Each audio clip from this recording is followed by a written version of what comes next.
Indeed, that man is playing Galaga. Welcome to today's Steve Deace Show, live and on demand here at The Blaze with myself, Todd Erzin, and Aaron McIntyre on a super casual Friday. It's kind of semi-business casual here every day, but Friday is super casual day. And I saw you guys all got the memo because we are all wearing T-shirts today. Right? Yes. Yeah, I'm dialed in. Yeah. What's Josh wearing? Hold on. Is that a dude code violation? Yes, I Already didn't want to be off the rails. He's a hoodie. He's good. All right, good. Just joining the casual Friday. There you go.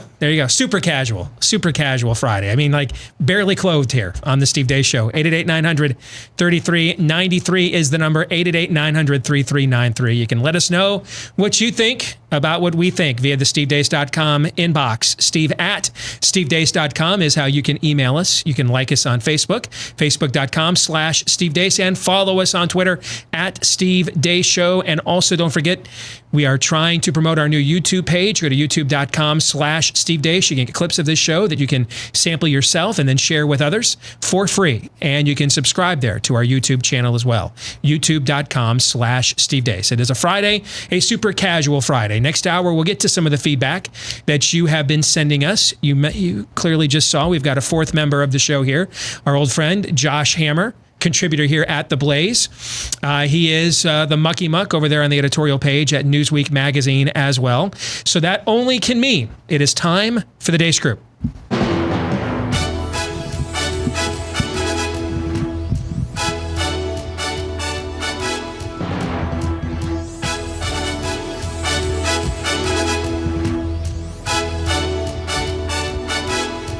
Your weekly look at the week that was begins as it always does with bleep Democrats say. The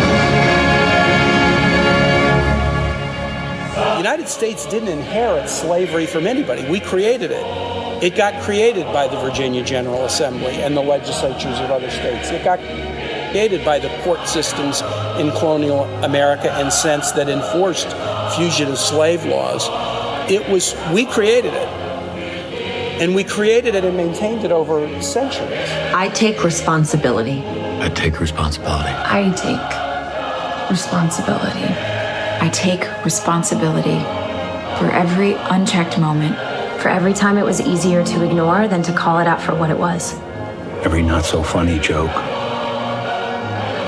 Every unfair stereotype. I want you to find by the time you leave this autonomous zone, I want you to give $10 to one African-American person. We've got 4 blocks in Seattle that you just saw pictures of that is more like a block party atmosphere. It's not an armed takeover.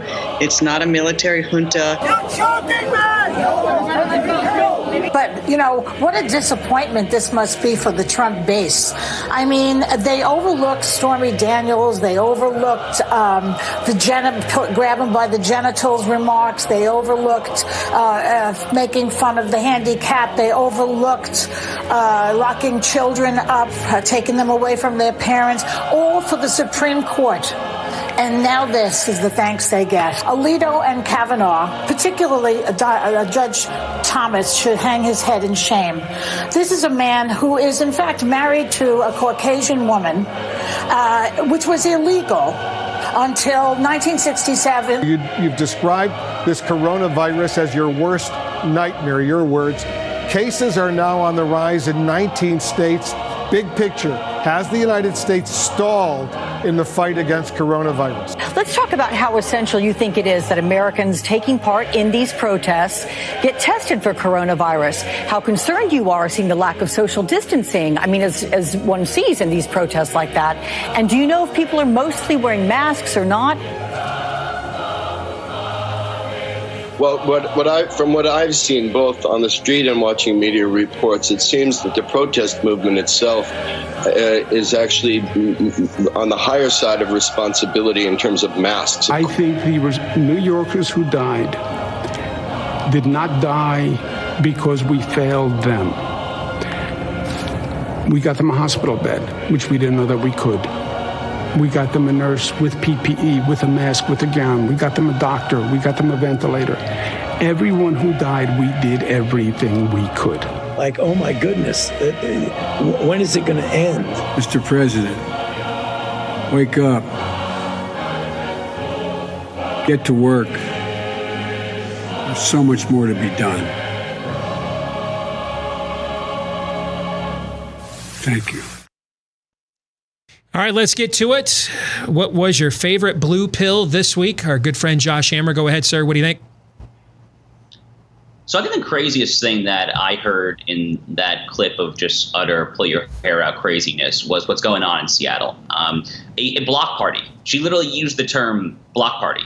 Now, Steve, at the tender age of 31, I'm old enough to remember block parties in high school and college. Our block parties in high school and college did not require an anarchic takeover from an Antifa radical anti-Western overthrow civilization movement. No, we were just congregating to share a cocktail or two, perhaps three if we're getting out of hand, and to talk and be jovial and have a good time. Now, I'm having a hard time getting over what's happening in the so-called Chaz, whatever they're calling it, out in Seattle. Can you imagine what would happen if a right-wing, fundamentalist religious cult? Oh, you know what? You don't actually have to imagine. This would be Waco on steroids, orders of magnitude Waco. And everyone in their right mind would be calling for it. So the irony, or the hypocrisy is the better word, just the total lack of intellectual consistency there is just utterly appalling. Now, the most disgraceful thing I heard is actually a different comment, which, of course, is what's going on in that comment we heard about Justice Thomas being married to Ginny Thomas, interracial marriage. What tripe, what utter hogwash. The one thing has literally nothing whatsoever to do with the other, and we should not pretend to deign to these people's crazy beliefs and try and hold them as being legitimate concerns here. But that's just a moral objection. But that was vile. But, Justice Thomas, he's gotten this all through his life. He's been called Uncle Tom by everyone. He talks about it in this new documentary that came out a few months ago. Michael Pack directed a great film, highly recommended. That's just vile stuff. But what's going on in Seattle is just insane. It's crazy. And hypocrisy is galling. Josh, didn't we declare these people domestic terrorists? Well, we tweeted they were. I don't know. It's Twitter is policy, except when it's not. And he can't do anything because of the media that the click whores have told me and convinced me he's defeated 75 times. He can't do anything because of the media and the courts, but yet it's the most important election of my lifetime at the same time. And anyway, back to Seattle. Can you answer this for me? Why isn't every member of an invading army on the shores of the sovereign United States, why aren't they all dead or in Guantanamo Bay? Can you answer that question for me, please? I mean, look, if the roles were reversed here, okay, again, if this were like a conservative militia, like a Bundy and Nevada type situation, something along those lines, taking over a Capitol Hill zone in one of America's really more famous, larger cities, the troops would have been sent in within hours at an absolute maximum. What is Governor Inslee out in Washington doing about this? I presume he's just mouthing off about climate change, which is obviously his pet issue that he's beyond obsessed with. But it is unfathomable to me that more conservatives are not up in arms demanding that federal troops be sent in at this point. This is going on too long. I mean, if the governor does not do his job, this is bread and butter Insurrection Act. This is Article 4, Republican form of government clause. It's right there in Article 4 of the Constitution. If the states or localities cannot secure a, quote, Republican form of government, then the federal government has a constitutional obligation to do so. This is wild stuff, and it's just so destructive to the rule of law just to let this go on, to permit it. Well, John Bolton wrote a book, so we can't govern, apparently. Todd. My synapses were just it's that one, and then the next one, and then the next one. So I've just got to pick one. There is no winner here. There's a lot. I'm going to go with the Fauci clip. In that montage, Aaron, I believe it was the reporter quoting Fauci saying it was the worst pandemic ever. His worst nightmare. His worst nightmare. His worst nightmare. Okay. Again, I'm going to reset what I said all the way back in March. In terms of pandemics, and yes, I am a 47-year-old guy with a sociology degree, and he's the epidemiology expert. But all the data's in. We can look at the numbers. Dr. Fauci, in terms of pandemics, we could not have hoped for a better one than we actually got. This worst nightmare thing is utter garbage. We knew who this targeted back in March. It turns out that's exactly what happened. Nations that weren't drunk on whatever they were drunk on actually went with that. Sweden, Japan, others. We know that what you said about worst nightmare just isn't true. It's just not true. It's hyperbolic nonsense. And now you're going around complaining that people don't believe in science. Screw you. The hell with you. Amen. Go away. You're a liar. Our founders would have debated whether to tar and feather or hang him by now. What he admitted yesterday is treasonous. Yes. Yesterday, this didn't get enough play, and frankly, I'm getting so bombarded. I forgot about it until 20 minutes ago when I brought it up to you. He admitted yesterday that he lied the whole time early on about masks because they were concerned about the supply. It is. If they would have come to us in late February and early March and said, guys, we got a respiratory virus. We don't know what it does. All right. We don't trust the data from China. We do know, though, because it's an upper respiratory virus. We're concerned that it's more infectious than the previous SARS was. And so until we get some better data on this, we're just going to ask as much as you can across the country for the next couple of months. Right? Until we see, when did it arrive here? How infectious is it? We get some serology studies done. The next couple of months, we're going to try to keep things as normal as we can, but we're going to probably need you guys to wear masks whenever possible because we're not really sure what we're dealing with. If they would have told us that in late February, early March, what would your response have been, Aaron? Oh, okay. Todd? I would have pondered it. My response probably would have been okay. Josh, what would your response have probably been at that point? I probably would have said okay as well. Yeah. Honestly. Because they could have told us that in late February and early March. Instead, what they did is wreck the economy and put 40 people out of jobs. They did that instead because the largest economy in the world was concerned its manufacturing base couldn't produce enough masks. He lied instead. He lied to you instead. He lied. So when else did he lie to you? How else did he lie to you? The same day he says football will cause a second wave, he turns around a couple hours later and says, well, we don't have to be locked down anywhere anymore. So, when is he not lying? Do you know? Listen, we know by now he's a progressive just like the rest. This isn't a punchline. It happens to be on a comedy show, but it applies to progressivism to its very core. It's George Costanza and Seinfeld. It's not a lie if you believe it. Aaron, you get the last word. Go. My favorite was probably Joy Behar, I think that was her, talking about Justice Thomas and saying in his dissent about the reading in more to the Title VII decision that the Supreme Court did this week. His dissent to that madness was that he should know better than that. He should know better than to dissent from saying that tyranny madness, which is something that we couldn't even fathom in the 60s. He should know better than to actually speak out against that. What she's implying there is that based on the color of your skin, if you are black, that is akin to being transgendered. She doesn't even realize that, but that's basically what she's saying. I don't even think she's implying it. She's not even, yeah. So I think she's just I wonder how well that would fly. If you just went if Joy Behar, white woman, walks down the street of Detroit, walks down the street of the south side of Chicago. If you are black, you are a tranny. How well would that play? Probably about as well as that time Steven Crowder went to Dearborn, Michigan and tried to get a Muslim cake bakers to bake him a gay wedding cake. Probably about as well as that time. Mm-hmm. Yeah, would be my guess. Yeah. Exit question. On a scale of 1 to 10, with 1 being as lame as Lindsey Graham's Tinder account, but 10 being as vibrant and active as Lindsey Graham's Grindr account. Rate this week's level of total depravity. Todd. 10. Josh, go ahead. Yes, I said it, Josh. I said it. Yeah, I did. Scale, but I'll give it a 9. Okay, Aaron? I'm about at an 8 or 9, yeah. All right. He's a respectable Newsweek editor now. You know, he's got to be careful about who he associates with. Can't thank him enough for his final appearance here on the Steve Deace Show. Let's get to issue 2. This comes from you, Josh. What is the purpose of the Republican Party?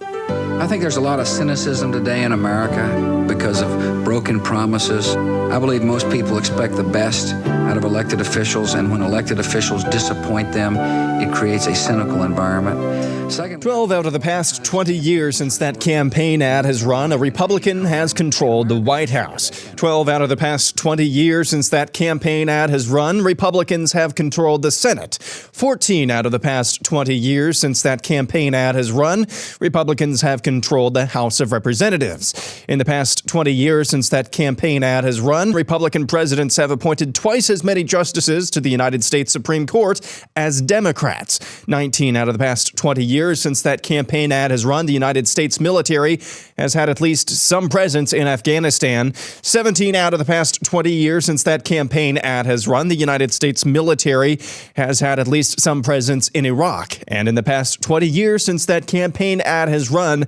the national debt has quintupled to over $26 trillion. Let's set the court issue aside because we're going to discuss that all by itself. It deserves a singular focus. But what is the purpose of the Republican Party? Todd, what is it? What's it do?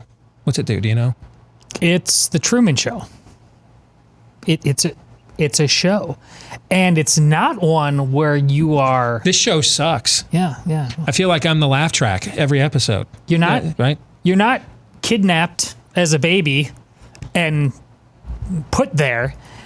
You convince yourself that that's the best thing going, and you go there and you stay there and you want to be there. You don't want to escape. It's the Truman Show, but without a growing sense of yearning for something more. Which is why I've told you, Steve, the one reason now, it's not any great sense of civic duty that I really want to run for federal office. I just want to see the sausage get made as close as personal, because it's the opposite. I think some people vote they have a yearning and it all goes away. And they just sit there and they find, no, playing in my adult diaper is exactly where I want to be. Aaron. I hate that answer, by the way, even though it's probably right. Aaron, what is the purpose of the Republican Party? What purpose does it serve? On a macro level, right? Because I'm going to get emails. There's a handful of great Republican governors around the country. We could arguably have one of them, okay? But on a macro level, okay? On a macro level, what is the purpose of the Republican Party? You know, the meme and kind of the trope from swashbucklers or kind of haphazard fighters, ninjas, what have you. Pocket sand, handful of sand in your pocket. Throw it at somebody's face to distract them for a minute while you try to get it away. The Republican Party is pocket sand. Pocket sand! Okay? I mean, that's basically the point at a macro level it serves. Abortion, pocket sand. Coming at you. Transgender, pocket sand. Gay marriage, pocket sand. I mean, that's what the Republican Party serves. Obamacare, pocket sand. We're going to repeal Obamacare, pocket sand. That's what the Republican Party is. You're just riffing off the Babylon BS. Republicans are going to go GOP even harder. Yes. That's one of the greatest answers anyone has ever given on this panel. At least in my opinion. I thought that was just tremendous. So Josh, you inspired this question. I pose it back to you. What is the purpose of the Republican Party? So tough to follow Aaron's shtick there, to be honest with you. So look, our friend Daniel Horowitz has for years now referred to the Republican Democratic political party complex, if you will, as being one large unibrow party. Mm-hmm. The Republican Party is the part of the unibrow that is very slightly less askew after a nuclear explosion ruffles everything up. It is very slightly less civilizational destroying, it's very slightly less disheveled. But fundamentally, what the GOP does, and I'm obviously preaching to the choir of all choirs on this most esteemed panel, is it mildly, at best, it mildly slows down the incremental rate of progressive destruction of America on the margins slightly more so. It slows it down slightly more so than the Democratic Party. That is literally the best that it can possibly do. That is the best that it has done. We're going to obviously talk about the court and what a terrible week it was for the court. But if we can enumerate at least 3 criteria that I thought in theory the GOP was still good for, and good very much being in scare quotes here. It was judges, tax cuts, and maybe killing a jihadist or two here or there. I guess the latter two, maybe. I mean, a big, boring, old, not particularly exciting corporate. I don't know if you're a white jihadist in Seattle. We don't kill those anymore, apparently. So we don't do that either, apparently. We apparently do not send in the troops to quell anarchist insurrections anymore. That is for sure. Aren't you looking forward to the ad that Joe Biden runs this fall? Further proof of GOP racism. If you're a Muslim terrorist, they can't send in the military to kill you fast enough. But if you're a white terrorist invading one of America's great progressive cities, they just let you hold up shop and declare martial law. Dude, if Joe Biden ran that commercial, you might as well count the votes 10 minutes after it gets aired. The election is over that day if you ran that commercial. You're probably right, Steve, honestly. I certainly had not thought of that until you just said it. I was thinking of the Qasem Soleimani assassination outside Baghdad back in January when I said that. So I guess every so often they're still good for blowing up a terrorist here or there. Maybe that's what the Republican Party stands for. It's not really a particularly compelling message to run on to the heartland Rust Belt voters. Right, your wives and daughters and husbands and sons will have to hang out in a parking lot playing Dodge the IED in Afghanistan's armpit for 15 years in order for us to, somehow we cannot kill these terrorists unless we commit to protecting Mosul and Kabul more than our own cities and borders. Somehow we can't do it without that. But yeah, you're right. They can do that, I guess. There's that. Do you find that an inspiring message, Todd? What say you?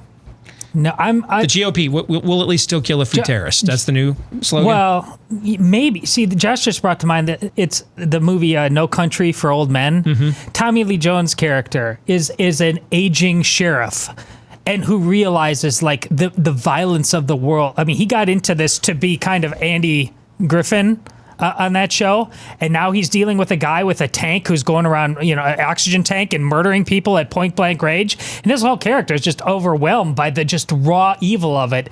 And I think the GOP got into it with a squeaky clean black and white Saturday Evening Post version of reality that does not match what we're dealing with. They are utterly overwhelmed by what's going on. Again, the Truman Show. So they go in and they just create a fiction for themselves. A false flag operation. Yes. Yeah. It's preposterous. So I get up this morning, go through my normal routine. First thing I see when I go on my Twitter, because that's how I get updated. That's my aggregate news wire. That's what I use my old Nexus, AP wire when I worked in the newspaper industry. That's how I get caught up on the news. First thing I see, Josh, is a tweet from the official Twitter account of the Republican Party, condemning Joe Biden for supporting Ronald Reagan's tough on crime policies in the 1980s because they were racist. What do I do with that? Do you know what I do with that? What do I do with that? So President Jared Kushner's his reelect message appears to be, I wrecked my economy on bad data that I'm still too slow to stand up to. Okay, that's plank number one. But Gorsuch turns out to be all in for the rainbow jihad. That's plank number two. I can't stop mobs. Plank number three. Plank four is I can't stop white dweebs that we all gave swirlies to in the locker room growing up, occupying 9 city blocks of Seattle. I can't stop that. That's plank four. And then plank five is Reagan was racist. Is this the 1980 Jimmy Carter reelect? Hey, where's the MAGA at? Does anybody know where that's at? Anybody seen that hanging around? Josh, are they trying to lose? Because it's working. It's working. At this rate, I'll tell you this. One of my best little birdies, just got done doing a statewide poll in Texas. Biden +2 in Texas.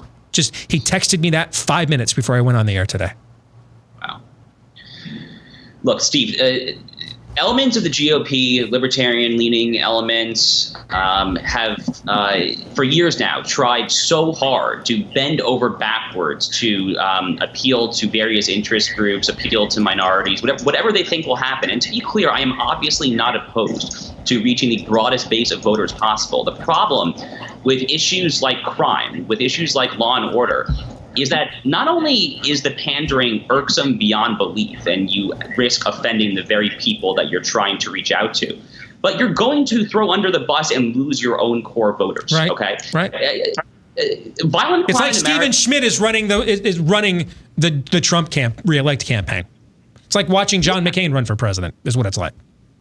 Yeah, look, I mean, I'll name a name here. I mean, Brooke Rollins was the former president of TPPF, Texas Public Policy Foundation, based in Austin, Texas. A think tank that does a lot of great work, by the way, especially on healthcare freedom and things of that nature. But they have been leading proponents of jailbreak initiatives across the country through their Right on Crime initiative. And Brooke was one of the leaders. She was one of the visionaries of that vision. Brooke is now, I don't remember her exact title, but she's like head of domestic policy at the White House right now. So you couple that with Jared Kushner. I mean, Steve, I think I was one of the only people during this Super Bowl this year that exploded in anger when I saw the Trump ad about Alice Johnson. Look, Alice Johnson in particular, I see her all over Fox News, it seems like nowadays. Alice Johnson is a drug lord, okay? Like, she is not a poster child. She's going to speak prime time at the GOP convention, mark my words. She probably will at this point. I mean, the jailbreak I'm not joking. That's coming. Get ready for it.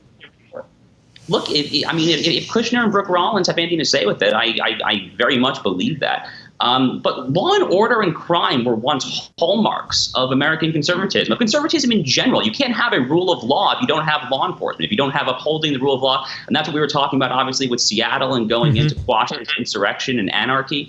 The GOP loves spitting on the face of its actual core supporters. Yeah, and it always has. Really, it always has. Yeah. Yeah, it's a political party that wants a base that it wants the base it wishes it had instead of the base that it actually does. And so here we are having all the same I feel like, Aaron, you grew up listening to this show literally before you came to work here, right? Yeah. Does any of this sound familiar? Does it sound like you've heard this show before? Only like 1,000 times. Yeah, I feel like I've done it before. Yeah, only about 1,000 times, and there's not a whole lot more. I mean, I'm trying to the three-dimensional thinking, know why you believe, or know what you believe, know why others believe what they believe, and then know why others believe what they believe about what you believe. Three-dimensional thinking, I'm trying to apply that to figuring out how anybody would still justify voting in mass blanket for Republicans. Now, you're just throwing them up there to block the Visigoths, I guess. That's basically it's pocket sand again. It's a little speed bump on the way to Gomorrah, and that's about the best we've got at this point, because most of the people, and we've had this conversation before, and this is another show, most of the people, I would say, who run the grassroots that mobilize voters who would be most prone to vote for Republicans, most of those people believe in seat at the table access instead of leverage. And that's why we have the headship problem within the Republican Party that we do. That's why the exception are people like Chip Roy more than the rule. So that's why we are in the position that we're in right now, is because for too long, people, and it may be too late, I don't know, but for too long, people have desired a seat at the table of Republican fill in the blank of anybody who actually makes and moves and shakes things in the Republican Party. People have just desired that instead of actually leveraging the party to accomplish what they want to. Very quickly, exit question. What will happen first? National divorce or conservative divorce from the GOP? Quickly, Todd. The latter. Josh, quickly. The former. It's the former. National divorce wins 2-1. We'll come back. We are supremely screwed after this week at the Supreme Court. We'll get into that next. Stay tuned. All right, back here, live and on demand on Blaze TV radio and podcast. Steve Deace here with Todd Erzin, Aaron McIntyre, our good friend and Blaze TV contributor from Newsweek magazine. Josh Hammer is here as we will continue on with the Deace Group here in just a moment. But I wanted, Josh, I got some more context on that poll that I mentioned that one of my best little birdies texted me about right before I went on the air. That they just got done doing their own polling statewide of Texas, and their top line they came back with was Biden +2. The breakdown of that poll, 42% of respondents identified as conservatives, 32% identified as moderates, only 22% identified as liberals. You could not ask. This is not. We're not going to do some kind of skewed poll breakdown excuse tweet storm. It's +10 Democrats, so the poll doesn't count. We're not going to get away with that. This could not be a more favorable sample for Donald Trump. And in this poll, he is losing, Josh. I mean, the only thing that comes to mind is, the likely voter, registered voter distinction, but it doesn't matter. It literally does not matter, because even if it's not likely voters, even if it's registered voters, which always skews Democrat, it should not be close. It literally should not be that close, especially with the numbers that you just said. This is frightening stuff, okay? Look, if the election were tomorrow, Donald Trump's obviously going to lose, okay? I mean, that's not exactly rocket science. You don't have to be a polling geek to say that. So something has to change, and change quickly here. The George Floyd protest, the police issue, this does not play well politically for Trump. The law and order message obviously plays well to folks like us, but the media, and I speak now as a member of the mainstream media, but the media is just so overwhelmingly vicious to Trump on the law and order, on the policing, on all these issues. So trimming around the edges, like his executive order this week on policing, is just not going to cut it. Right. They need to see it. They need to see that because of that, he now actually has free reign to go even harder if he wants, because he gets called all the same names no matter what he does, right? No matter what he does, if he tries to go around the border or trim around the edges, as you said, he gets called all the same names. And if he calls in the National Guard and squashes it, which, by the way, by a 28-point margin, Americans said they favored. Americans don't even favor the tearing down, a majority of them, of all these Confederate statues and everything else that we're seeing, because they recognize that what this is really about is eventually making your way down to Abraham Lincoln and George Washington, which they're doing in the state of Illinois as we speak, right? This has been the complaint of his entire presidency. We get all the blowback from his incendiary rhetoric, which I'm totally fine with. I've made a career out of incendiary rhetoric, and I'm frankly a fan of it. All right. But we get all the blowback of his incendiary rhetoric, but then we don't get any of the benefit of the policy outcome that goes along with it. And so we're stuck in this cul-de-sac. We're like circling the cul-de-sac. We can't get out. We get called all the same names as if we were doing the radical right-wing stuff that we would like to do. And we're not doing it, and still getting called all the same names anyway. But as bad as that is, it's about to get worse. Issue 3, supremely screwed. Sorry about your country, bro. It was a banner week at the Supreme Court. If seeing your freedoms and liberties being destroyed in front of your eyes is a fetish of yours. On Tuesday, justices denied cert to gun rights groups in 10 gun cases where states have denied citizens the right to carry arms under any circumstances. Justice Thomas dissented in the denial of cert in the New Jersey right to carry case and was joined by Justice Kavanaugh. It takes 4 justices to agree to hear a case, and it's not clear which of the others would have also agreed but didn't sign on to the dissent. Despite the plain meaning of the Constitution, 10 years after Heller and with circuit splits, the court refuses to act. In U.S. v. California et al., the Supreme Court denied petition from the Department of Justice to overturn a Ninth Circuit ruling upholding California's sanctuary law.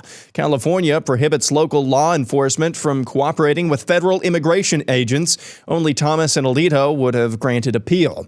In a 6-3 opinion written by Justice Gorsuch, the court ruled that Title VII of the Civil Rights Act, which passed in 1964 before anyone could fathom transgenderism, applies to transgenderism and sexual orientation.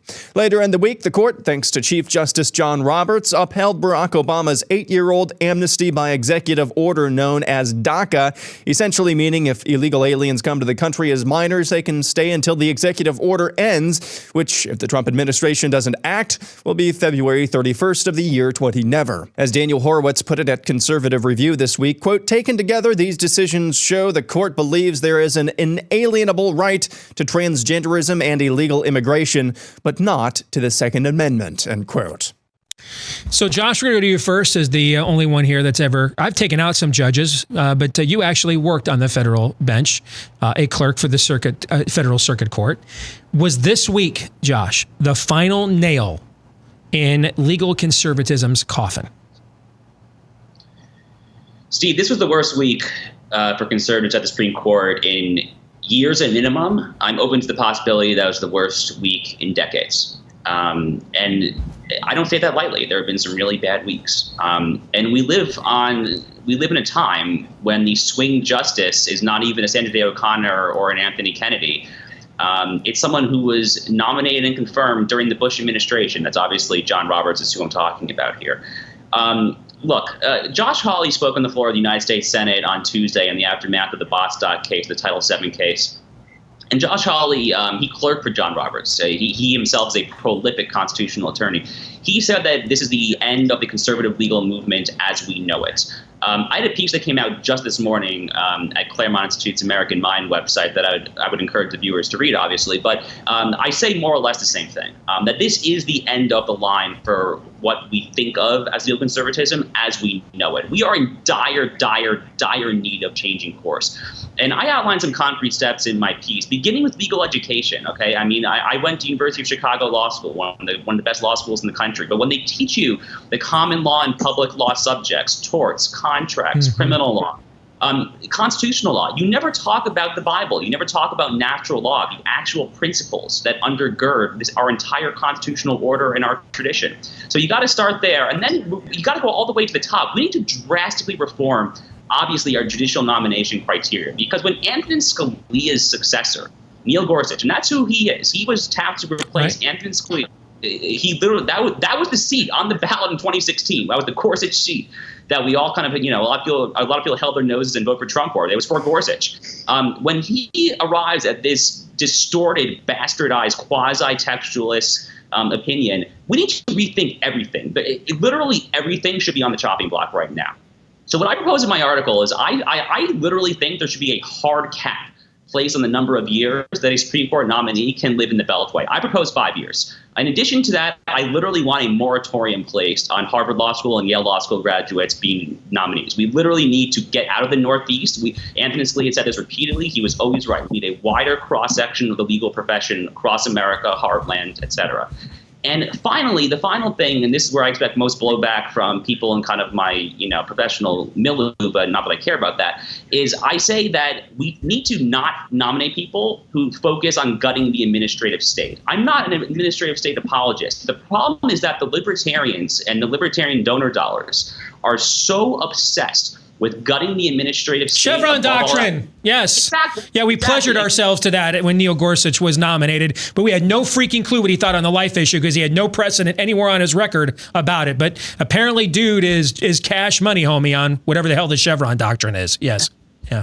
Yeah, that's exactly right. Kavanaugh and Gorsuch, both their scholarly judicial expertise is in administrative law. Kavanaugh served on the D.C. Circuit, which is known for administrative law, obviously. That has to end. We should have a moratorium on nominating people who focus on the administrative state. We need to get back to focusing on people like Amy Barrett, like my former boss, Judge Ho, who have made a name for themselves in the civilizational, cultural issues that actually matter, that actually get conservatives moving. And that's what Josh Hawley spoke about on the Senate floor on Tuesday, and he's absolutely right. It was a wonderful speech. There's one more thing we need to do, and that is we have to start defying the courts, Josh. John Roberts, for the last 8 years, starting with his first of his 2 attempts to salvage Obamacare, he has nullified the last 8 years of elections in this country. 1,000 Democrats, Josh, lost their office across this country after Obamacare was ratified. When Donald Trump took office in 2016, we had the most elected Republicans nationwide since before the Great Depression. If that is not if that's not a mandate, we don't want this policy, I don't know what it is. He saved it not once, but twice. When the Obama lawyer said that it wasn't a tax, he rewrote the mandate as one. He rewrote the definition of state exchange. He did it twice. And now he has sent the message over this last week that if you oppose cultural Marxism as 65 million Americans did when they voted in 2016, your grievance cannot be heard. It cannot be heard. It has no standing in the traditional political process. This is where we go to civil wars. If we're not going to fight this out in the system our founders gave us, Josh. Other countries don't get systems like this, and they end up fighting this stuff out in the streets. I don't want this, but you don't get away with 8 years of disenfranchising 65 million people where their grievances, they're just dismissed. They're not even a minority you have to worry about going too far and offending. You're just immediately dismissed. It's like you did not vote in 2016. Steve, look, I couldn't agree with you more. I mean, there are a few people in the conservative movement besides people like me, you, Daniel Horowitz, who have beaten the judicial supremacy drum harder than us. I co-wrote a piece in Newsweek literally just yesterday with my friend Garrett Snedeker about how now is the most important time more than ever to defy judicial supremacy. I had a law review article. My first piece of scholarship came out on this exact issue in late April. So what we need to do is, and this is not going to happen in an election year, I obviously realize that, but if Trump were to somehow come back from his current situation and win a second term, he has to defy the courts. Mm-hmm. He literally has to do that. He had the perfect opportunity to do so last summer on the census citizenship question. That was the golden opportunity. They blew it.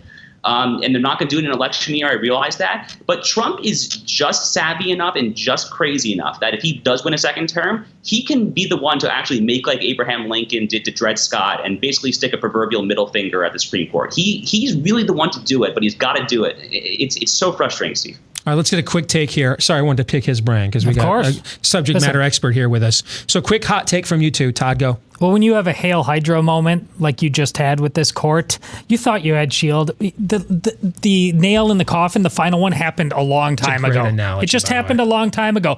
Josh doesn't go far enough about getting it out of the East. Listen, I don't know. I'm Catholic. I don't know if anybody knows this, but you don't have to be a bishop or a cardinal to become pope. Any baptized male. It could be anybody. William F. Buckley said, I'd rather take 50 people at random. This is the mode. Honestly, anybody for the Supreme Court. Anybody. You say that's crazy? That has its own problem? You're right. More than this group of experts? I don't think so. I think it's time we talk about the media, the mainstream media in this country, especially the TV networks, as being akin to Al Jazeera or RT. They're a media of a foreign entity, a foreign country, an opposition country. They are all propaganda of that foreign country. It's not going to be too long until a Supreme Court decision affects you personally. And so I would propose that until such a time as I don't know what this is going to take, but until such a time as they actually start ruling constitutionally again, I would start to view the Supreme Court as, hey, if they rule constitutionally, great. If not, well, you know what? They're kind of circular file. Yes. Yeah. They are the court of another country. Because that's what they have basically said this week. We are presiding over a different country than what you live in and the ones that your founders gave you. Exit question. If the future of Vote Republican for Good Judges were a Foo Fighters song, which Foo Fighters song would it be? A, Everlong. B, The Pretender. C, Times Like These. D, I'll Stick Around. Josh. Times Like These. Todd. The Pretender. Aaron. The Pretender. Let's get to issue 4. America, the end of the beginning, or the beginning of the end. If the current State of the Union were a scene from The Princess Bride, this is what it'd be. There's a big difference between mostly dead and all dead. Please open his mouth. Mostly dead is slightly alive.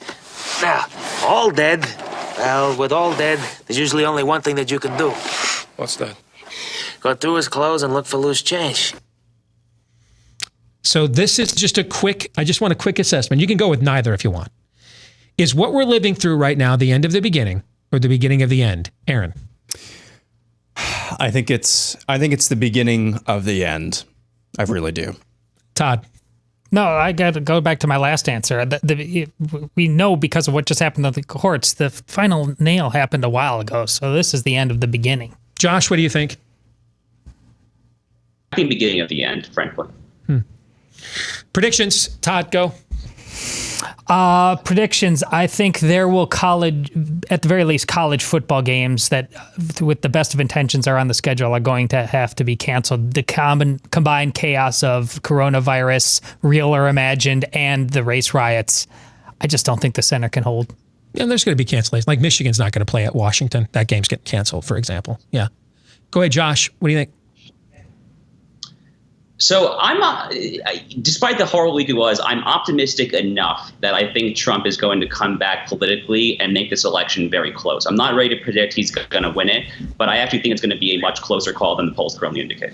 I actually think he could turn this thing around in 10 minutes if he got back on his agenda, kicked Jared Kushner to the curb, and forced Joe Biden to come out of hiding and have to campaign every day instead of what he's allowing him to do right now. Because these numbers are just a referendum on Trump. People are just pissed at him and the direction of the country, right? They're not even considering the alternative right now because he's being allowed to hide in a bunker while Trump is flailing. I think he could actually turn it around in 10 minutes. I'm not optimistic that he has the will to do it, but I think it's actually fairly simple to do it.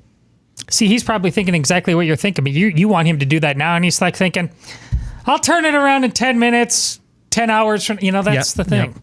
What do you think, Aaron? I really want this to be wrong, but I still don't think that there's going to be a Major League Baseball season.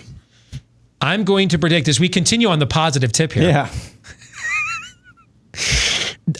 This portion of the show brought to you by Cutting Yourself. Have you considered it? New police recruits nationwide are going to hit an all-time low. All-time low, I think we're going to see in the coming months for new police recruits nationwide. Probably right. Josh, good to see you as always, my friend.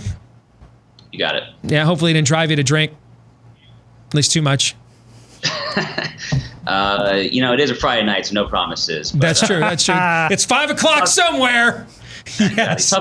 Tough week, guys, but happy that we could vent about it together. Yeah, it's always good to see you, brother. Take care.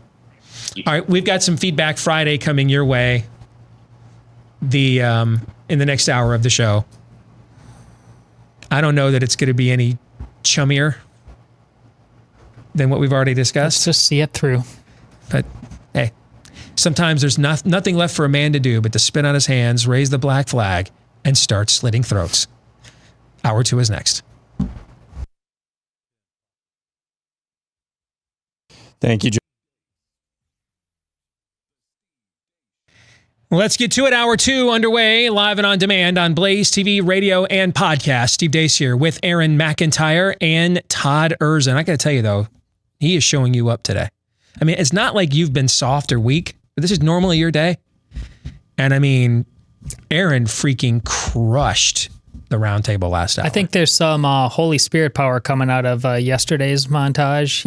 You might want to touch the hem of his, yes. his summer shorts then, something. No, that won't happen. Spanish basketball. No hems on shorts. I don't know what show you think this is, but no. Well, it's brought to you by Neil Gorsuch, apparently. Spanish basketball game this morning. I took the under. It went into overtime, and it still came in under. Yes. I'm just killing it. Yeah, he texted me yesterday, man. I'm printing money right now. I'm betting Spanish basketball. I just went Holy Spirit power, and his evidence is a gambling problem. Nice. Oh, we are back with Hour 2. 888-900-3393 is the number. That's 888-900-3393. I've told you before, man, I learned how to play cards at the Catholic Parish's Vegas night when I was in high school. That's where I learned how to play poker. Steve at stevedeace.com is how you can email us. That's DEACE. Like us on Facebook. Follow us on Twitter at Steve Deace Show. And you can subscribe on our YouTube channel as well. YouTube.com/Steve Deace, where you can find clips of this show that you can sample and then share with other people if you would like to do that. And then finally, if you're a podcast listener, please, thank you first of all, but please click subscribe if you haven't done it already, and leave us a 5-star review whatever is your preferred podcasting platform, because for some odd reasons I don't understand. The more of those 5-star reviews we get, it helps the show to grow. I do understand, though, that we like the ego boost and just appreciate seeing more 5-star reviews, so you can do it for that reason, if no other. Let's get to Feedback Friday, brought to you by Home Title Lock. You know, working from home has its disadvantages, though, too, because we're online doing business, exposing our data more than ever before, from home, work, banking, video conferences, meal deliveries, shopping, etc. And that is bringing out the worst type of cyber criminals that are targeting your homes because, well, really, they're targeting the money, the equity that you have built up in your home because they want to liquefy it and take a loan on it and use it for their own purposes instead. The crime is called home title theft, and the FBI is warning homeowners that home title lock, though, is one way you can protect your home from these cyber thieves. Your home's legal title is kept online, which makes it easier for them to find it and then forge your signature to state that you sold your home to them. They then take out loans on your home, leave you with all of that debt. Your bank, your home insurance cannot protect you. But for pennies a day, Home Title Lock will put a virtual barrier around your home's title. You can protect your home right now by going to HomeTitleLock.com. When you go there, register your address, again, at HomeTitleLock.com. See if you've already been targeted, if you're already a victim and don't even know it yet. And while you're there, use the promo code STEVE for 30 free days of protection to get you through this crisis. 30 free days of protection with the promo code STEVE at HomeTitleLock.com. Let's get to some feedback. All right, you guys ready to go? You bet. Yes. Let's start with this one from Jeff Crawford. He wants to know, would you guys please take a section of the show to more fully define and discuss what is the spirit of the age? What does that mean when you refer to it? So I'll lay out a definition. You guys can decide whether you have any questions, comments, insults, right? You want to add or subtract from what I have to say. I would define the spirit of the age as the spiritual impulse and worldview that drives the secular, non-Judeo-Christian world in a pagan direction. That's how I would define it, or a godless direction. That's how I would define the spirit of the age. What is the current manifestation? And why is it spirit of the age? Because God is timeless. He transcends space and time. All right. So therefore, his revealed truth, which you find in the Judeo-Christian scriptures, his revealed truth is therefore timeless. It doesn't succumb to any age. It transcends all of those things. Right. So when I tweet out earlier today, Jerry or Jeff, when I tweet out earlier today that I don't have any white pride for the same reason that I refuse your white guilt, because I'm a Christian. So I reject the tribalism of this world because my identity is in Christ. That's a rejection of the spirit of the age, the spiritual impulse and worldview that is driving the world system is at this current moment in time is to drive us to more racial tribalism and division. I reject that because my God is not a respecter of persons, because we were all fearfully and wonderfully made as individuals in his image. So that's how I would define the spirit of the age. It's the spiritual impulse, worldview, driving the world in the era in which you live away from the revealed truth of God's word and towards godlessness or paganism. That's how I would define it. I always think of it as prevailing wind. So prevailing wind is the dominant wind direction of a particular place. Just the dominant wind. It can blow different directions for brief periods of time, but overall that wind in any given year or season, what have you, it blows a particular direction. And even though it might not be the wind itself or what's causing the wind to blow, anything caught in that prevailing wind that is unmoored gets caught up in that wind. That's why you see there are we talk about the true believers versus those that are just going along to get along. That's the chaff that I'm talking about as well. The prevailing spiritual wind of the spirit of the age, it catches up so many things that might not actually be the wind itself. But just because that's the way it's blowing and because those people are unmoored, it gets caught up in that as well. So I always think of it as the prevailing wind.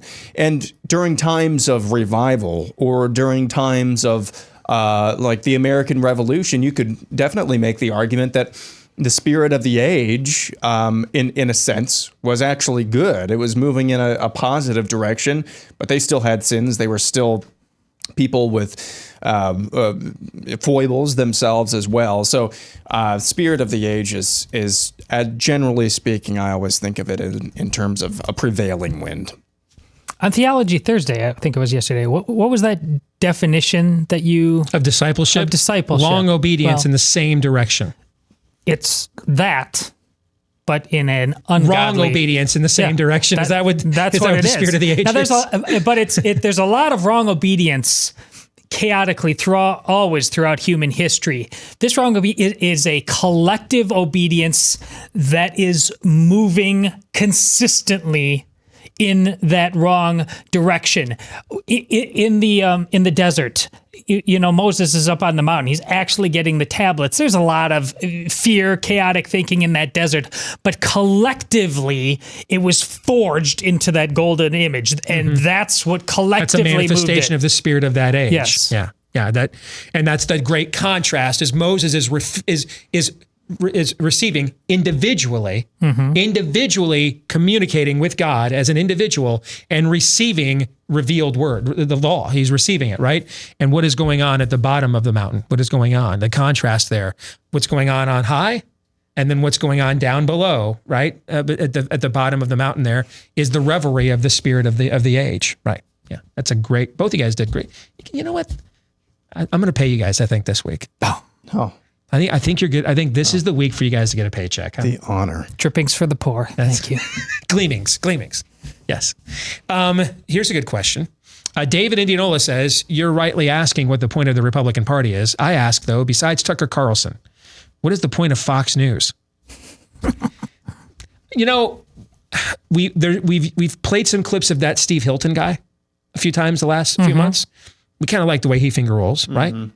But And I think, is it Shannon Bream I'm thinking of? I thought she did a good job throughout the coronavirus thing, giving a platform to voices that wanted to question some of the direction of the data that we were seeing. But by and large, Fox News is a Republican,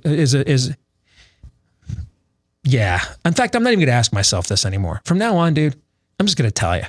And if you want to hear it, the great prophet Mike Tyson once said you can turn off your station. So from now on, I'm not even going to question whether I should say it. I'm just going to. Okay? Now, there's too much at stake with where we're at right now as a society, as a civilization, as a culture. This is no time to stop and pause and slap a prophylactic on it. All right? I mean, this is the time for a truth consummation. Okay? So we're going with it every time. The reality is Fox News, by and large, is a reflection of the Republican Party because the Republican Party, Dave, by and large, is a reflection of Fox News. Fox News has controlled the Overton window on the right for a long time on what was permitted to be done in conservative media because ultimately what everybody's goal was to get on Fox News. They were the ESPN of conservative media. Everybody wanted to work there. And if you were a Republican politician, if you couldn't get coverage favorable on Fox News, you weren't going to get it anywhere else. And if they thought you were too radical, they wouldn't put you on. I can't tell you how many times I've heard over the years, well, that won't play on Fox News, Steve. And I'm not to ask Daniel Horowitz that question. There'll be other people that will tell you they've heard it too. That's why it was so important for entities like this one here at the Blaze to get created and then blow up and be as successful as we have been. And have become because of you. Because just as the Republican Party needs to be challenged from the right, so does Fox News. Because they have been the singular outlet of means, the singular place you could go to have a platform, to have your message heard, to sell your book, to book your speaking engagements, to become a star, to become an influencer. They were the singular entity, really, for too long. And hey, it's better to have them than nothing, right? Better than have them than nothing. I'm not saying that. But over time, you either die the hero or live long enough to see yourself become the villain. And if you look at the way they approach cultural issues on Fox now compared to what they did in the 1990s when they were first soaring and ascending, it's not even close. It's like another channel, really. And that's why you need competition. Competition is good. Competition is good.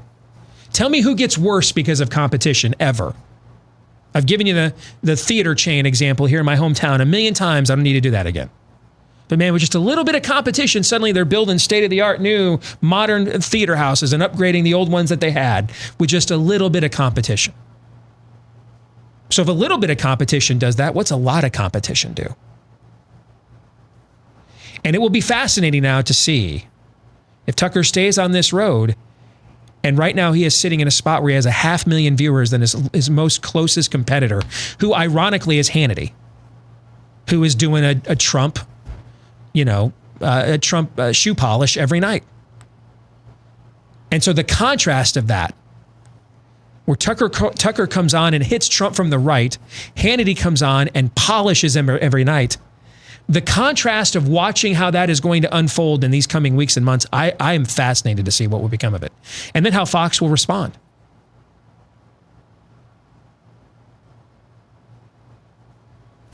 You guys have any thoughts on that before we move on? No. You got it. Okay.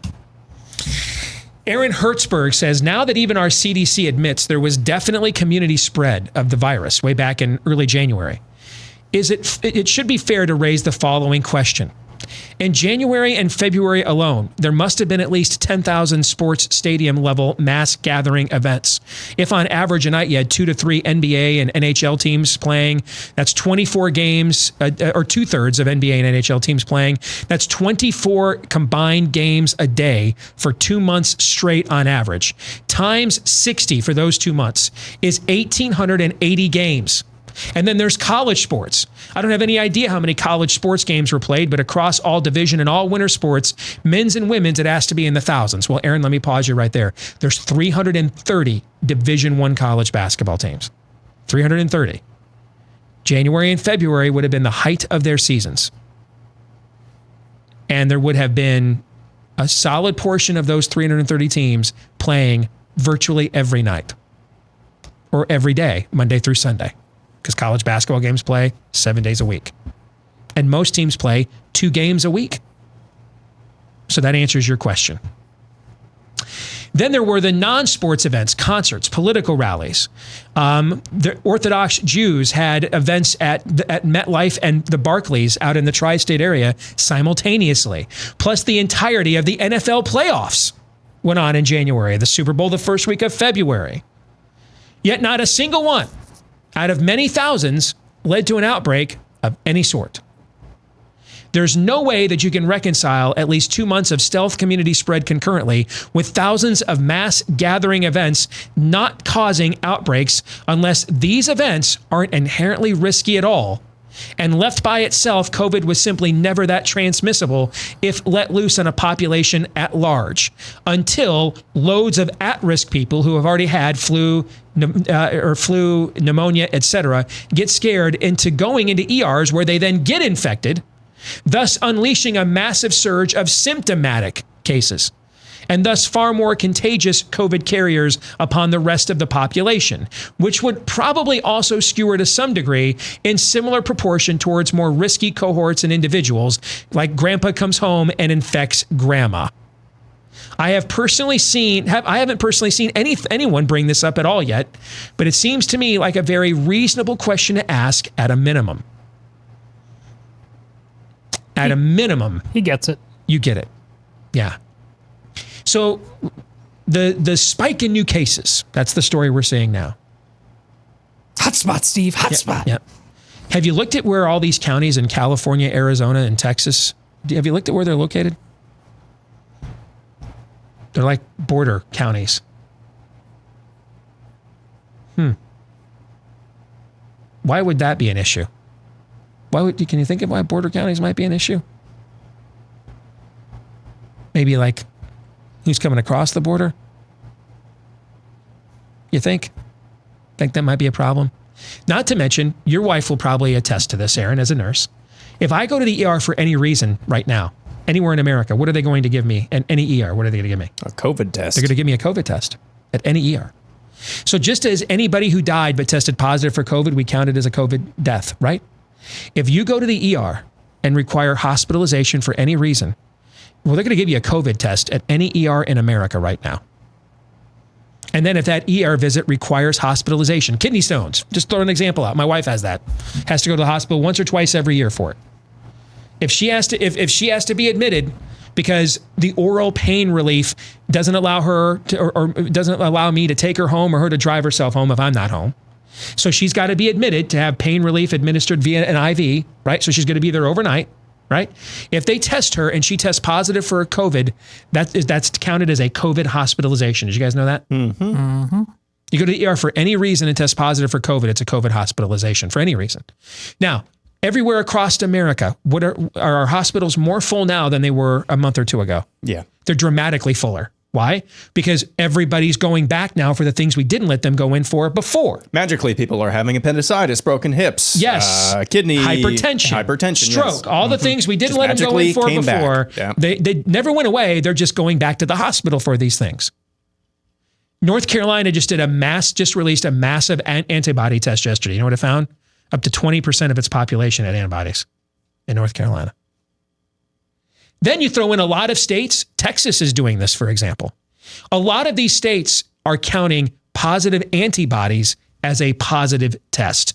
They're not, did you know this? They're not separating the antibody positive from the virus positive. They're not separating that. Texas is counting them all as the same. They're not breaking it out. Is it a PCR or is it an antibody? They're not breaking any of that out.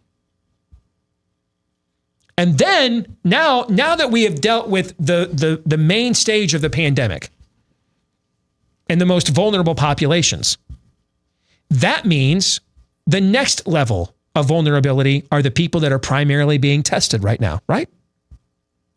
And what's funny is new hospitalizations strictly for COVID-19, even in Arizona, if you look at the day-by-day numbers, it's like 8, 9, 12. The spike. Yeah, but the spike is in the cumulative hospitalizations. Because again, if I go to the ER for anything and I get tested there for COVID and I have to be admitted, that is being in the cumulative numbers, that is being counted as a COVID-19 hospitalization. But unique COVID hospitalizations, even in Arizona, are in the handful by the day.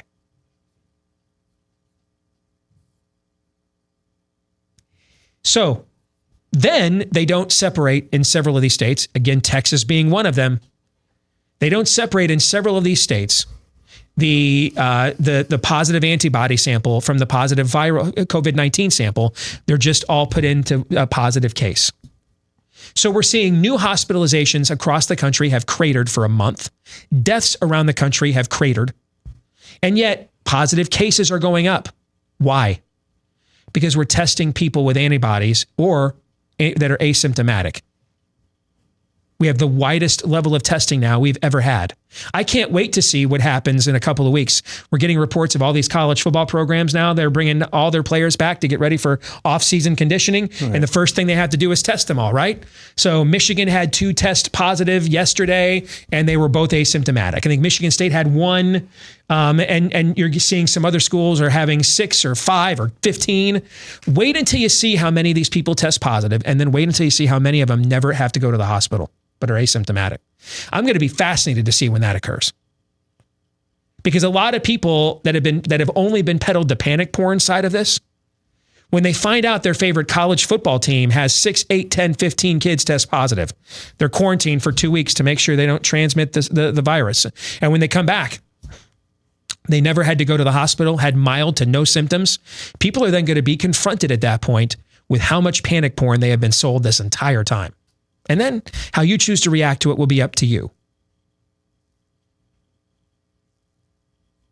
And no, it's only the states that are reopening that are saying this. California, I was just in California last week, guys. They were just beginning their reopening process. My Uber driver told me throughout all of Southern California, his company is still operating at 20% what they did before the virus. So the first week that you could go to restaurants in California is when I was just there last week working on the Nefarious Plot movie. So I know what's going on in California. I was all over Southern California, Burbank, Hollywood, Los Angeles, Pasadena. I was all over the place. Went to the Rose Bowl, all kinds of places. Went all over SoCal. I know what it's like there. Ate out every day, every night for lunch and dinner, by the way. I am well versed in what is permitted in Southern California and what is not. They're just now coming out of lockdown. They're about a month. They're about where Iowa was the 1st of May, is about where California is. So it's not just reopening states. If California is one of the spike states, they had a far more draconian lockdown than Texas, Arizona, and Florida did. So it's not about reopening states. Secondly, when all those other states reopened early and too fast, when we had the 14 to 21 days after they reopened, where did all their hospitalizations and deaths to? They dropped dramatically. All these blue states now, it's been about 14 days or so since they all had these massive riots in the streets in Pennsylvania and Minnesota, right? Are we seeing a massive spike in hospitalizations in all those states where thousands upon thousands upon thousands were shoulder to shoulder all day long, all over each other, not social distancing? No, you're not seeing that. So there's other factors that are leading to this. And the other factors are what I just told you. We're importing Mexico's COVID-19 cases into these border states and their border counties.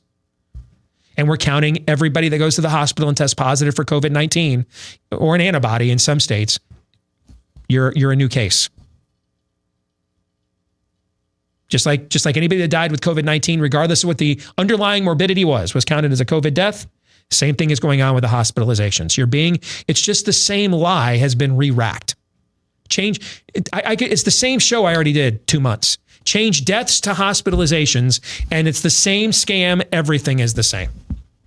Now, the good news is here, after Joe Biden wins in November, the amount of affirming data that you're finally going to be shown as the American people that every other country on earth has been shown. So England's Premier League, how many players are on a soccer field at any given time, Todd? 22. 22. How many players on a football field at any given time? 22. 22. How long is a soccer field? Slightly larger than a football field. Yeah. But if you include both end zones, then they're pretty much the same, right? You add another 20 yards. Yeah. I mean, then they're about the same. Yeah.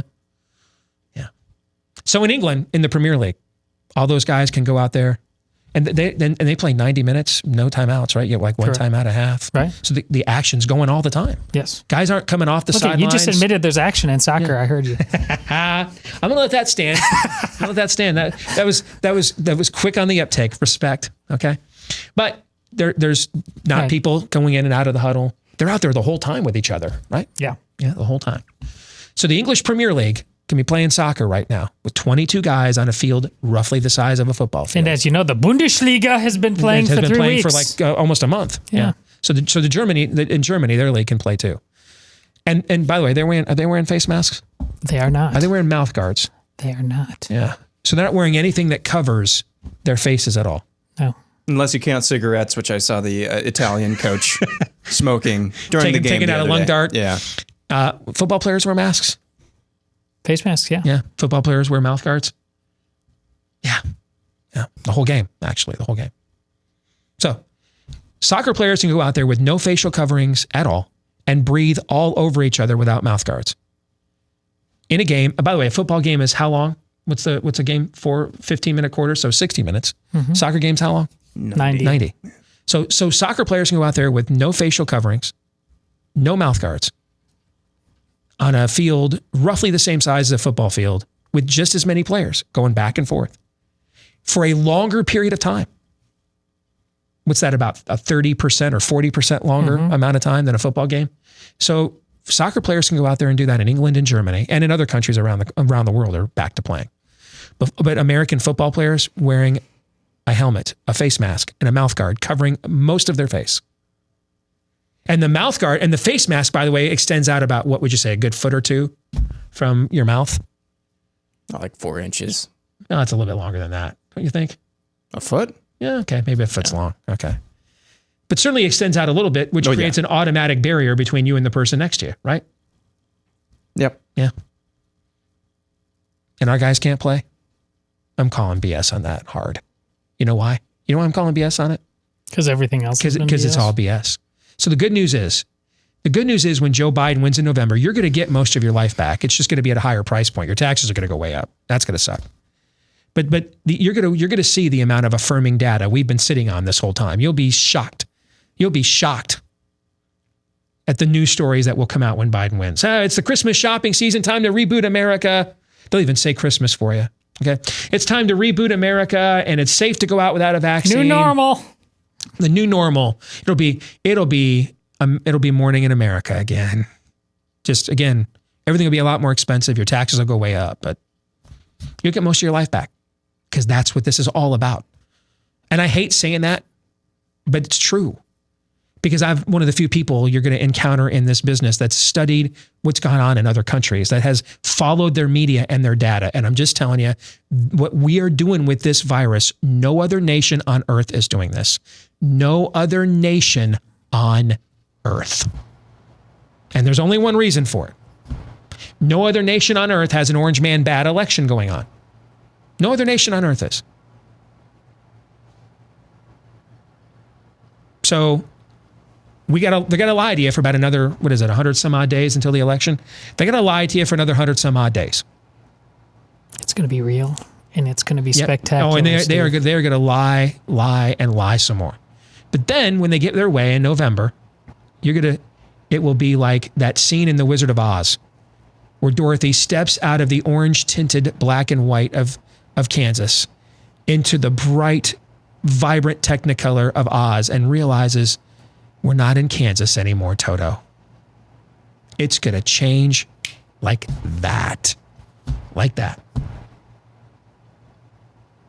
It will. Now, if Joe Biden doesn't win, it'll be fascinating to see whether they just get tired of this and want their lives back or decide to take this well into next year. Who knows? But we'll see that if that were to occur. But Joe Biden wins, you're going to get the vast majority of your life back. All your school functions, all of that stuff will come back. All of a sudden, we're going to actually start following the science that's gone on in every other nation on earth but this one. I mean, ESPN seemingly can't recognize the disconnect of showing Korean baseball live at 4 a.m. and then panicking about whether football can come back here in the fall. The level of cognitive dissonance required to assert both of those things simultaneously. Partisan politics is what causes people to be that dumb, that dishonest and deceitful. And so when that canard, when that shibboleth is taken away, when their guy wins, the clouds will part. You'll get a full house for the Iron Bowl. We'll have 90 some odd thousand at the shoe for the Michigan-Ohio State game. The new normal will be normal.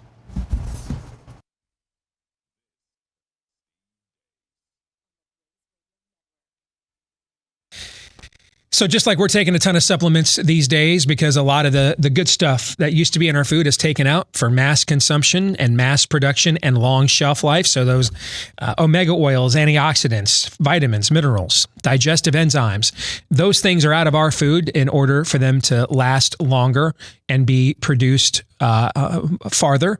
The same thing has happened to our pet's food as well. Your dog's food has likely been stripped of those things as well. That's why your dog could use a premium food supplement like you and I take, and that's where Rough Greens VitaSmart comes in. It puts all the good stuff back into your dog's food, and apparently it tastes good too, because our dog Cap absolutely loves it. Now, I've not tried it myself, but I'm going to take his word for it. If you want to give it a shot to help your dog to thrive again and make his food better and healthier than it ever was before, take the Rough Greens 14-day Jumpstart Challenge today for just $14.95. See the difference in your dog in 14 days or less for $14.95, in less than $15. Give it a shot. Roughgreens.com/blaze is how you can do so. Rough Greens is spelled RUFF. Roughgreens.com/blaze. All right, let's get back to more Feedback Friday. This is from Ben Tomlinson, who says, I used to be a hardcore libertarian, and I frequently believed the media's spin doctrine that social conservatism was oppressive. One thing I've come to realize listening to you guys' show is social conservatism is fundamental for individual liberty to happen. Absolutely. Without social conservatism, there's no moral incentive to be personally responsible. Exactly right.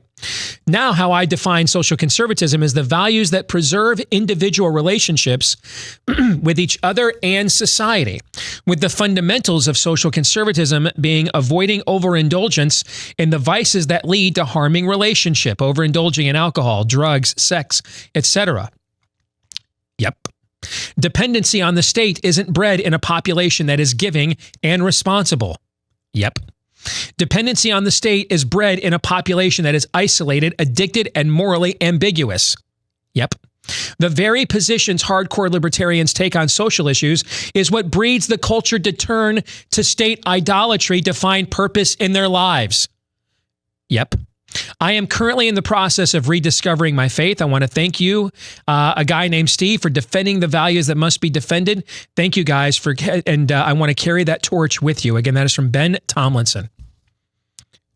Ben nailed it, man. All-time kill shot for libertarianism. I mean, we should never discuss that again based on just what he wrote. Yeah, he's exactly right. That you just nailed it. That's the reality.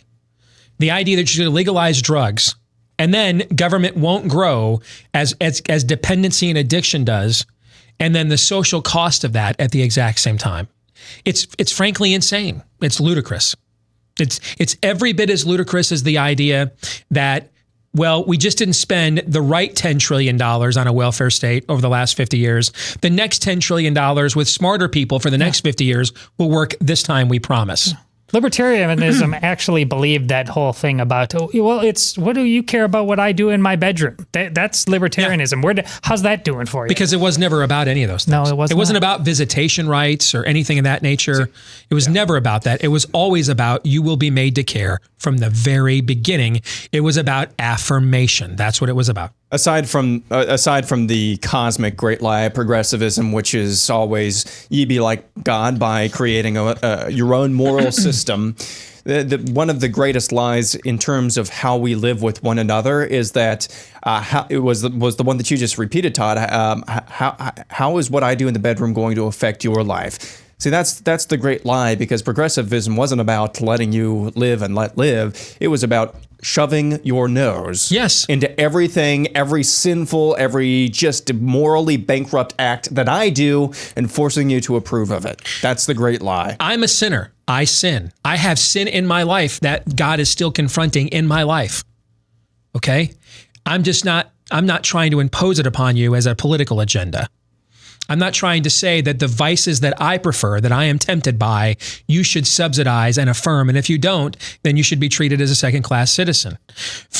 There's a reason guys like Dave Rubin and Andrew Sullivan stick out. See, Dave Rubin bought into the aspirational aspect of libertarianism. And for that, he's treated like he's not really gay. Andrew Sullivan is one of the founding fathers of the gay rights movement. His Twitter feed the last few months, you know what? I could just take most of his tweets, told you they were mine. I could just cut and paste them. I could cut and paste a lot of Andrew Sullivan's tweets, put them on my feed, and you would think they're totally congruent and nothing has changed. What, right? Oh, yeah. Yeah. Because he's been excommunicated from the movement. He started it. He founded this thing. He's like the Benjamin Franklin of the gay rights movement. He's like its first great mainstream, seriously accepted intellectual of the gay rights movement is Andrew Sullivan. And he's largely excommunicado right now. Because he really thought that this was just about equal rights for his vice, for his subculture. I would call it a vice. He would call it his sect, his subculture. He thought that that's what it was about. No, it's not. It's about power. They don't, and if you, by the way, if you succumb to that vice or you're a member of that subculture and you no longer are willing to be used by them to help them acquire power, you might as well just call yourself a Christian Zionist fundamentalist at that point, because they hate you every bit as much. That's what Andrew Sullivan's learned. That's what Dave Rubin learned.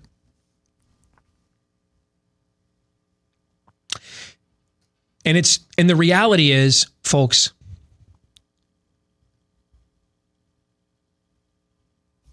you can't do this without God. Because the forces that you're up against, their real enemy is God, not you and I. They're enemies of God. Now, the good news is that while we were his enemies, Christ died for us.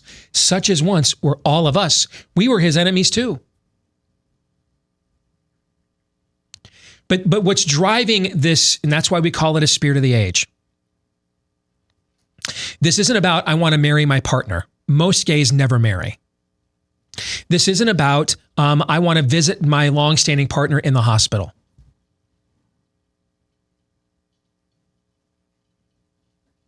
It's never been about any of those things. Those were canards. And maybe it was about that for a few people, but not the forces driving this. It's about power and control over you.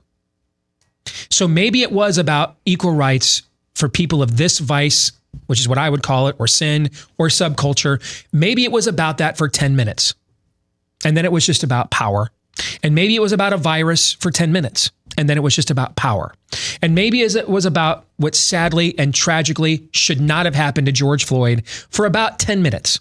And then it was just about power. Are you seeing a pattern here? Seeing a pattern here? Maybe it was about, you know what, I don't know. My daughter is 16, 17, got pregnant. I don't know that she's ready to be a mom. Maybe it was about that for 10 minutes. And then that was about power. And maybe it was about, you know what, we really got to do something about the lack of results that we see in certain inner cities and communities in our schools. Maybe it was about that for 10 minutes, and then it was about power. Are you following a trend here? Yeah. Because in the end, it's not about any of the things they claim it's about. It's only about power. That's all that it's about. That's all that it's ever about. Power. That's it. And why? Why? See, this is what we need to answer. Why is it about power? Because they're at war with God. I will be like the Most High. I will be God. I will conjure things into existence. I will project my truth and have it considered revelation. I will impose my will.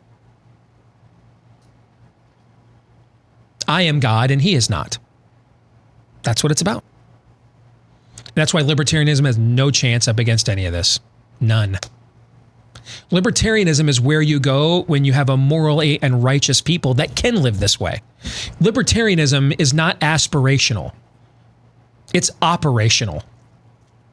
Meaning, libertarianism is the state that you live in when you have a moral and righteous people who collectively don't make a lot of bad decisions, and then collectively as a society don't subsidize and incentivize for others to do the same generation after generation after generation. Meaning that it's the result. It's the result of what happens. Limited government is the result of the moral condition of a people. It doesn't make the people moral. You have it backwards. Libertarianism is not aspirational. And frankly, to treat it as such means you are also an idolater, and this is your cult. That if we just followed my one political philosophy, everything would be great. Boy, who does that? Does that sound familiar?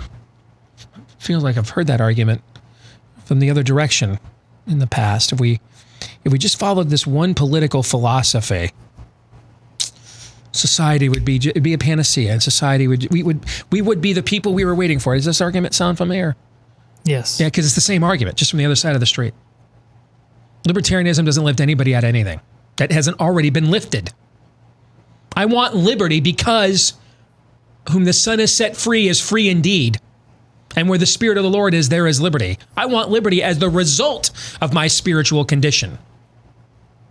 As the result of my moral realization. Libertarianism doesn't provide deliverance in those cases.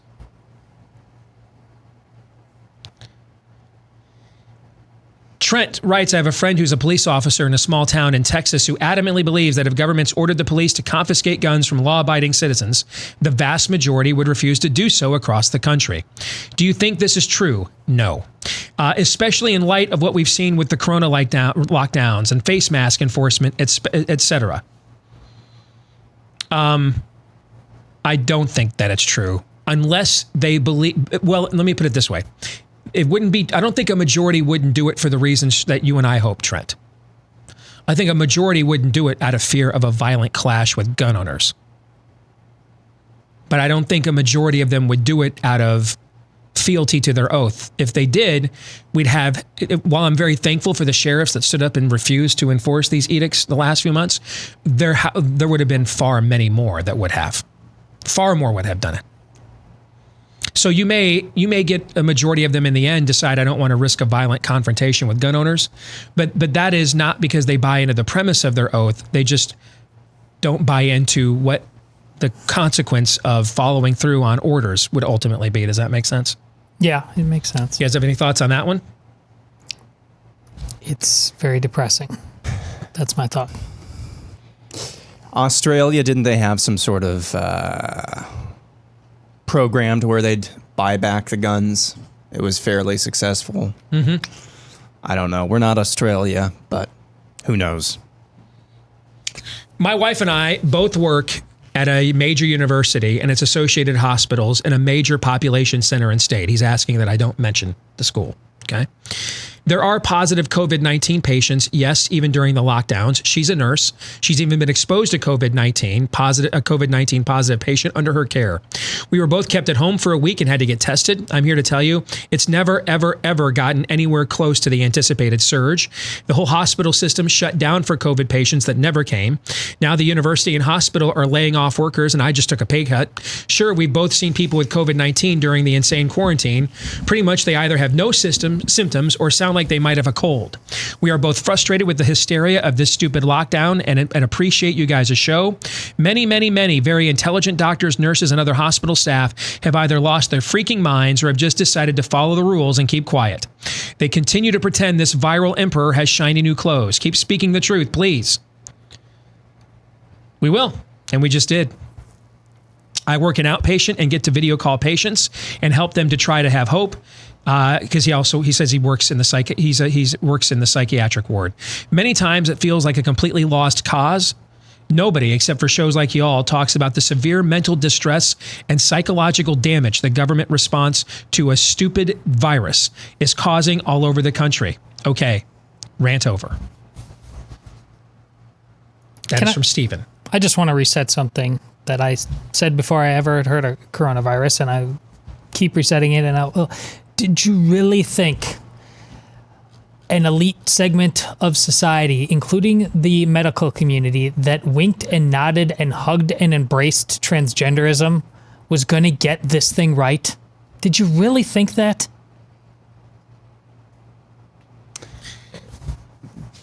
John writes, going forward, what entrepreneur in their right mind would take a chance on starting a small business knowing they could be paralyzed at any time by the next virus to come along? Further, what lender would advance credit to said business based on the same fear of future shutdowns? Those are good questions. And you know why? Because power. What entity would tell lenders that it's okay to lend money? What entity would tell businesses that it's okay to open one and would be empowered to provide the permission and guidance in both cases? What entity would? The federal government? The government would. That's what it's about. Power. Power. That's what this is always about. That's what every issue is about. The reason why, if you were to watch the way even the left-wing BBC covers coronavirus compared to our media, compared to half of the damn shows on Fox, you'd be blown away. I mean, blown away. If you were to read what goes on in the papers and media in Denmark, Iceland, Japan, compared to the way our media behaves with this, you would think that this is you would think this is confirmation there's a multiverse, and this is from like Earth 2, Earth 48. Like this isn't the same planet you're on. Why? Because power is at stake. Orange man is bad. He's got to go. And they believe this gives them power. Power to win the election, power to set a precedent they can use against you later. Because in all these other countries, the leftists largely have the power that they want. And they like going to ball games and soccer matches and the movies too. They're not going to destroy their way of life. They don't have to anymore. They have what they want. But they don't have all the power they want in our country yet, so they have to destroy us first and get the power they want. And then they can start. You'll be shocked. You're going to be shocked if Biden wins. You'll be shocked at all the antibody data that was ignored or never published that will suddenly emerge in November and December. Watch. Mark my words. Just like in the 80s, Rush Limbaugh used to point out, the homeless aren't a problem unless there's a Republican president, right? Does anybody know why logos and do you know Aunt Jemima was one of the first black millionaires? The woman on that woman is one of the first black millionaires in American history. She was like one of the first black brand ambassadors in American history. Why wasn't any of this stuff racist when Obama was president? Because Orange Man wasn't bad then. Orange Man is bad now. And so we need all this stuff to get the power we want. And then once we have the power, well, we kind of like Americana too. So we're going to give you all that back because we like going to Marvel movies too. Mark my words.